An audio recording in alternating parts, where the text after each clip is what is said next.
ये मेंचुका का अभी जो ताचुक पादु का केस को लेके अभी प्रेजेंट स्टेटस अभी क्या है? ये जो ताचुक पादु का भाई है वो IHRO international human right organisation Arunachal chapter को कंप्लेंट दिया था। कंप्लेंट देने का बाद हमने मीडिया में गया और जो करना चाहिए था किया। तो हमने केस का गंभीरता को देखते हुए 22 मार्च 2022 को एक 0 FIR आलो पुलिस स्टेशन में डाला है। तो OC श्री योंकेन रिराम जो आलो पुलिस स्टेशन का OC है, उन्होंने बोला है कि ये 0 FIR को मेचुका SP को फॉरवर्ड किया जाएगा। तो कम्युनिकेशन गैप होने की वजह से नेटवर्क नहीं है, हम ये पता नहीं कर पाया SP को। तो मेरा ख्याल से ये केस रजिस्टर होना चाहिए।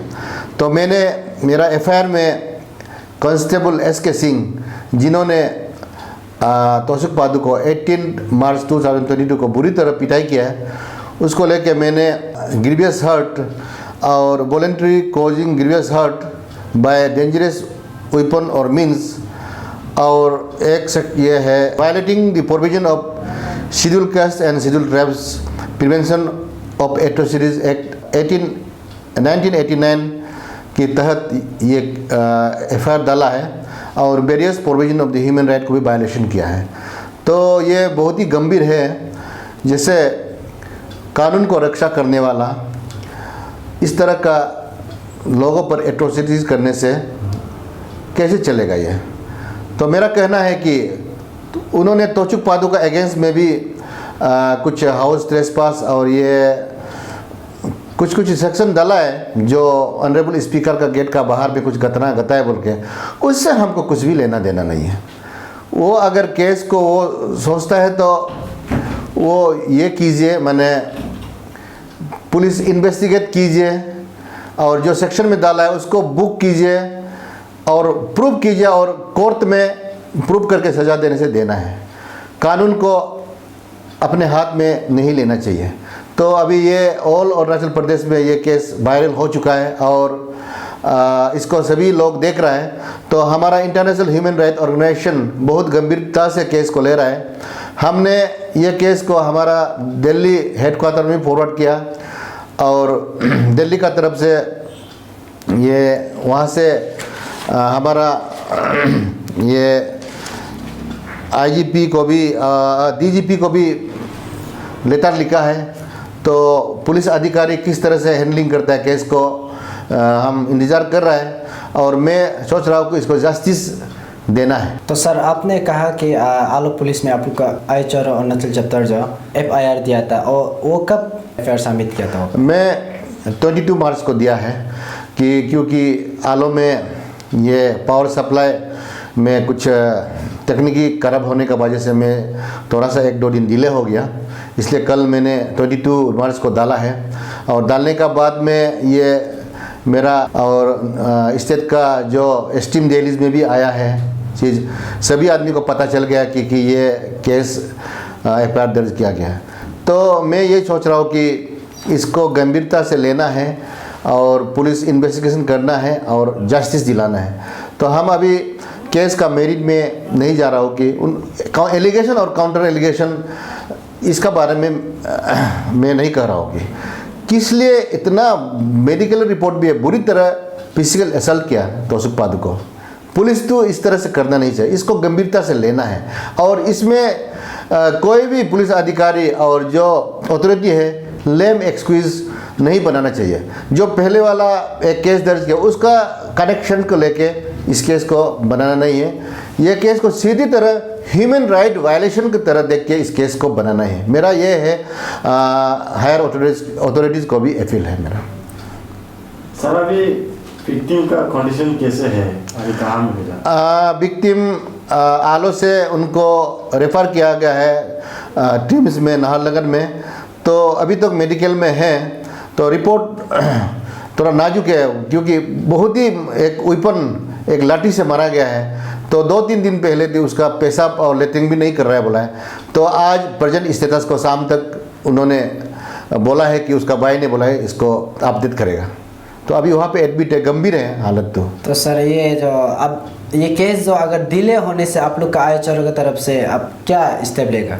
मैं तो सोच रहा हूँ कि हमारा जो अभी सेशन कोर्ट है आलो का, ये ह्यूमन राइट का डेजिग्नेटेड कोर्ट है। इसमें मैं रिकॉर्ड्स कलेक्ट करने के बाद में सोच रहा हूँ कि एक ह्यूमन राइट वायलेशन का एक केस फाइल करेगा।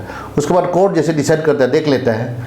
तो मैं being a organisation of human right organisation, इस तरह का जो ह्यूमन राइट वायलेशन को बर्दाश्त नहीं करेगा। सारा स्टेट में जो भी होता है, हमारे पास अगर रिपोर्ट आता है तो मैं इसको बहुत ही स्ट्रॉन्ग से लूँगा, और रिपोर्ट नहीं भी आए तो जहाँ में हम पहुँच सकता है हम सुमो तो भी केस को, इस तरह का केस को ले लेता है। आपको ये पुलिस पीता है, किस लिए पीता है, ये सब पूरा आप ए टू जेड फैक्ट को, ट्रू स्टोरी को बताइए आप। 18 तारीख का नाइट को नियर अबाउट 8:15 को हम स्पीकर का वहाँ एक मेरा बहन का बच्चा का जो मेडिसिन ईटानगर से स्पीकर का हाथ में भेजा था, उसको हम लेने गया था। 18 मार्च 2022 का बात है। तो उसमें जब हम मेडिसिन कलेक्ट करने गया तो हमको सेंट्री लोग ने फोर्स किया, घुसने नहीं दिया। तो फिर उसका बाद हम उसको रिक्वेस्ट भी करके देखा सेंट्री को, बच्चा सीरियस है, सीरियस स्टेज में है, तो मेडिसिन आफ्टरनून को स्पीकर साथ देना चाहिए था, पैकिंग है बोल के। तो वो पैक शाम को लेने आओ बोल के स्पीकर ने कुछ बोला, तो हम जाके शाम को लेने गया था 8 बजे जैसे को। तब वहाँ का स्पीकर सर का जो सेंट्री जो है कांस्टेबल जो हमको फोर्सफुली जाने नहीं, रिक्वेस्ट भी किया, हमको जाने नहीं दिया।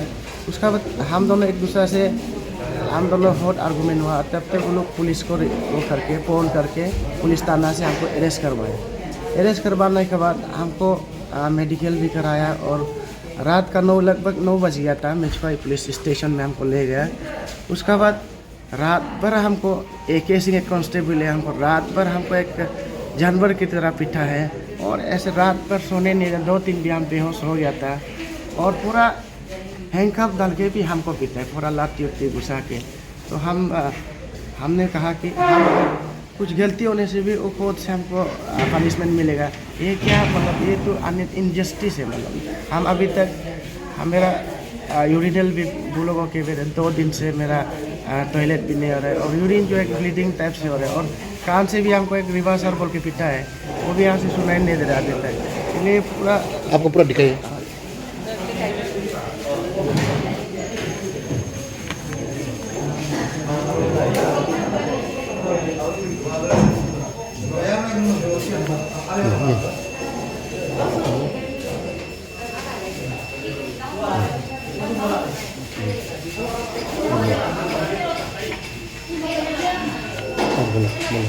और हमको रात भर फिर हम बेहोश हो गया था, और दिन को हमको नहीं 18 का रात को अरेस्ट हुआ। उसका बाद रात भर फिटा है, और सुबह भी 7 बजे हमको उठने दिया। उसका बाद मुझे हमको यहाँ अरेस्ट रूम में नहीं रखा, दूसरा जगह में ले जाके खींच के ले जाके हमको पिटा है। पूरा मेरा लेटरिन पेशाब निकलने तक, और पूरा लोखा बोका बांध के पूरा हमको ठीक से पिटा है कि मैं बेहोश भी 2-3 बार हो गया था। इसलिए मैं जस्टिस चाहता हूँ कि क्या कानून ऐसे मतलब आदमी को ऐसे एक जानवर जैसे ऐसे मारता है क्या? अगर कुछ जस्टिस और अगर हम गलत है तो हमको तो पनिशमेंट उस तरीक़ा से देना है। क्या मैं मतलब गुजारिश है कि इस चीज़ को हमें जो इनह्यूमैनिटी जैसे हमको ट्रीटमेंट किया है उसको मैं रिक्वेस्ट करता हूँ कि हायर अथॉरिटी से मतलब ऐसे अगर हम ऐसे होता है तो नहीं होता है तो उसको किस तरह उसको एक्शन लिया जाए, हम रिक्वेस्ट करना चाहूँगा मेरा तरफ से। मेरा अभी शरीर तो नहीं है, पूरा यूरिनल फंक्शन भी ठीक ठाक नहीं हो रहा है अभी फ़िलहाल, और 1-2-3 दिनों से टॉयलेट नहीं चल रहा है। और कल शाम 4 बजे लगभग हमको बेल जैसे तैसे मिला, वो भी मेडिकल को देखते हुए और मेरा सीरियसनेस को देखते हुए मेचुका पुलिस थाना से लगभग 4 बजे हमको वहाँ से बेल हुआ। तब वहाँ से 4 बजे हम लोग निकला मेचुका से। अभी आलो मेडिकल में हूँ मैं, बेहाल है। यहाँ से भी रिफ़र हुआ, अभी 3 में हूँ, वहाँ जाके मैं ट्रीटमेंट करने के लिए कोशिश करूँगा। और मैं दरख्वास्त है कि ह्यूमन राइट कि जितना भी हायर अथॉरिटी है हमको जितना जस्टिस दे सकेगा हम आप लोग से रिक्वेस्ट करेगा। और मेरा मैं उम्मीद करता हूँ कि अभी मेरा खिलाफ इनका जस्टिस पुलिस वालों ने किया है उसको जरूर आप लोग न्याय दिलाएगा, मैं ये उम्मीद करूँगा। ठीक है, ये इसको आईएचआरओ ये केस को टेकअप करेगा।